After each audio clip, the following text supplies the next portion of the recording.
Segunda parte. A la mañana siguiente, una de las enfermeras fue a su habitación para darle sus medicamentos. Solo escuché el estrepitoso sonido al caer de la bandeja metálica al suelo, y seguido de esto, el grito de la enfermera.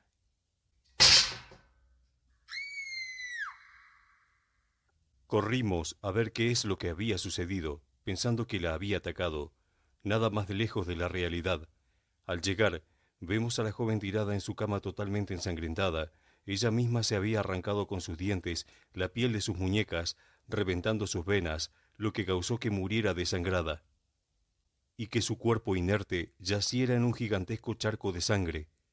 Me conmovió ver la expresión de dolor que tenía en su rostro, expresión que jamás olvidé y que se hizo presente en cada una de mis noches.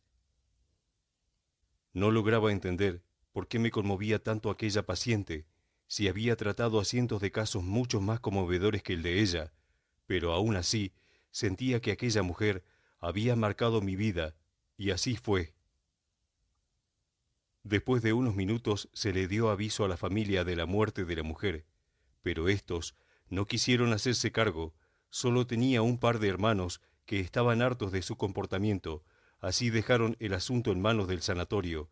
Se tomó el cuerpo de la chica y se enterró en el improvisado cementerio que había en la parte posterior del edificio, en donde también había quedado sepultado el cuerpo, o lo que quedaba de él, perteneciente a la chica esquizofrénica. Una vez terminada la labor, me acerqué a su tumba e hice una oración. La verdad, no soy muy creyente, pero en ese momento sentí la necesidad de hacerlo. Después de aquella jornada, tomé un baño y me fui a la cama. Quería descansar y dejar de pensar en todo lo ocurrido. Cerré los ojos, pero al instante se me presentó aquella mujer. Lloraba y me gritaba que le devolviera lo que le había quitado. Arañaba mis ojos y mordía mi cuello con sus grandes dientes monstruosos. Sus brazos, descarnados por lo que se había hecho, me producían un desmedido terror. Me sentía en una parálisis del sueño, totalmente inmóvil a merced de aquella entidad que me atacaba con toda su furia. A los minutos logré despertar con el cuerpo totalmente adolorido. Tenía las marcas de sus golpes. Ya no daba más de la angustia. Me senté en la cama y con la cara entre las manos comencé a llorar.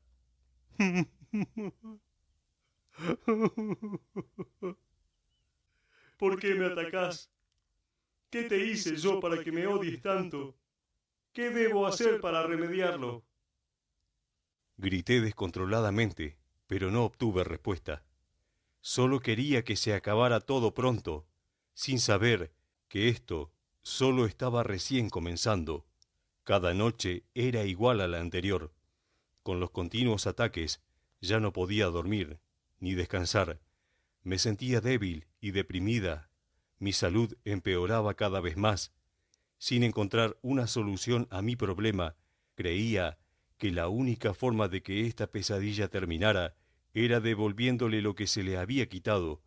Supuse que era alguna de las joyas que me habían robado, por lo que pensé en volver a mi ciudad y buscar a los ladrones hasta dar con aquellos objetos robados. Al llegar a mi ciudad me di cuenta de que era imposible saber quiénes habían sido. Ya había pasado mucho tiempo y la mayoría de los delincuentes del sector estaban encerrados o bien se habían ido de la ciudad. Con las esperanzas perdidas de poder solucionar mi problema, volví al pequeño pueblo y a mi trabajo. La presencia de aquella mujer se percibía cada vez más cerca de mí, a diario. Ya no solo se me presentaba en sueños causándome parálisis cuando dormía, sino que ya su acoso era mi rutina diaria. Los ataques eran constantes, ya sin importar la hora ni el momento. Ya no podía soportar la situación, por lo que había tomado la decisión de terminar con mi vida. Pero en ese momento recibí una llamada de Laura, la anestesista.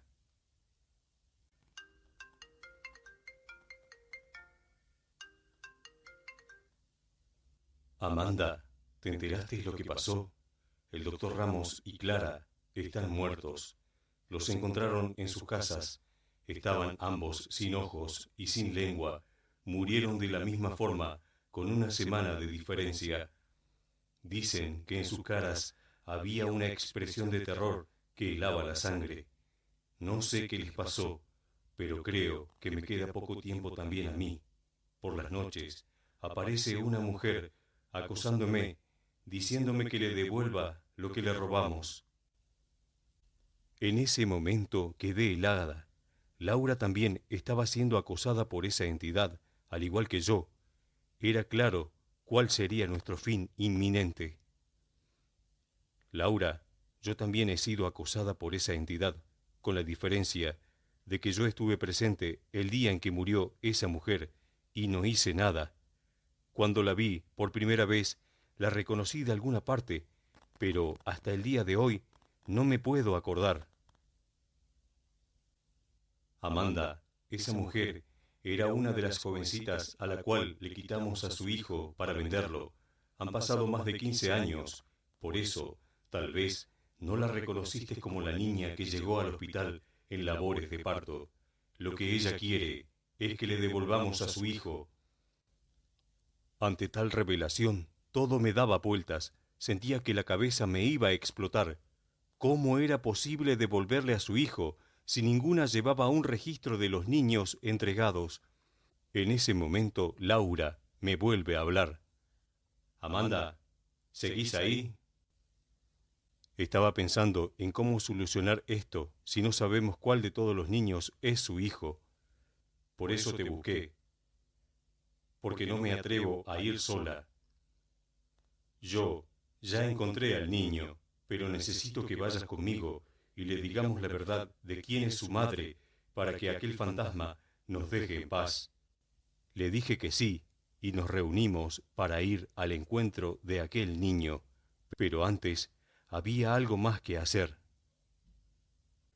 Fui al psiquiátrico y pedí los antecedentes de aquella mujer y la dirección de los hermanos.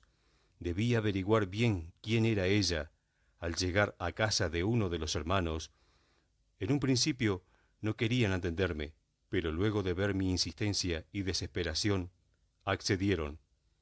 Le pregunté por qué habían tomado la determinación de encerrar a su hermana, y en ese momento fue que el peso de mis actos cayó sobre mis hombros. Antonella era una joven muy alegre y feliz, pero con la muerte de nuestros padres su vida se vino abajo. Se volvió algo retraída y depresiva, pero cuando conoció a Benjamín, su vida volvió a brillar y sus ojos a sonreír. Ellos eran muy felices a pesar de ser muy jóvenes. Ambos tenían grandes planes a futuro. Querían formar una familia, por lo que mi hermana se embarazó prontamente. Benjamín en ese estaba recién titulado de la carrera de arquitectura y tenía un futuro prometedor, por lo que había puesto fecha de matrimonio ya en ese momento, pero la tragedia no se hizo esperar. Luego de firmar un contrato con una importante empresa, recibe el llamado de mi hermana. Ella estaba feliz, le anunciaba la noticia de su embarazo. Entre la emoción de Benjamín, no se dio cuenta de que detrás de él venía un auto, el cual lo atropelló. Estuvo un par de días agonizando, en los cuales mi hermana no se separó de su lado. En sus últimos momentos, él le hizo prometer que cuidaría bien de su hijo, pase lo que pase, que jamás lo descuidaría, pero al momento del parto le dijeron a mi hermana que su hijo había muerto. Esto le causó una depresión que la llevó a la locura. Nunca aceptó la muerte del bebé. Decía que él no estaba muerto, que se lo habían robado, pero, obviamente, nadie le creyó esto. Cuando escuché la historia de Antonella, me di cuenta de todo el daño que había hecho. Había arrancado de los brazos de aquella madre el único objeto de esperanza que tenía en la vida. Me sentí la peor persona del mundo. Me despedí de aquel hombre y le dije que su hermana estaba sepultada en la parte trasera del sanatorio, que debía sacarla de ahí y darle una sepultura digna, a lo que asintió. Después de esto, nos dirigimos con Laura hasta la casa del hijo de Antonella. Al verlo, me di cuenta de que era un jovencito de bien, estaba bien cuidado y tenía una buena educación, lo que me tranquilizó, pero no pude evitar sentir tristeza al darme cuenta que tenía los ojos de su madre, los cuales también lucían con un cierto dolor.